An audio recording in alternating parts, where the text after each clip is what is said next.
दिदी दिदी म पैसा दिनु न मैले केही खाएको छैन म भोकै छु पैसा दिनु पैसा दिनु मैले केही खाएको छैन होइन होइन पैसा मैले खान्न बिस्कुट खानु पैसा दिनु न मलाई पैसा मैले नाइ खानु दिदी खानु मलाई पैसा मलाई भोक लागेको छ खान्न पैसा दिनु पैसा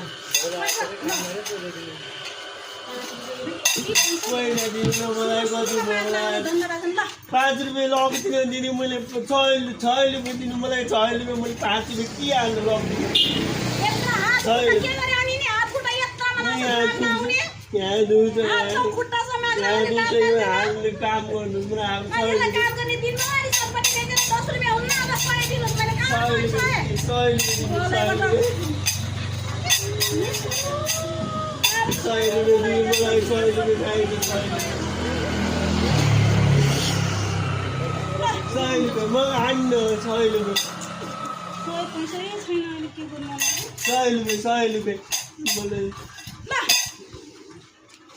अब यो पैसाले घर गएर आफ्नो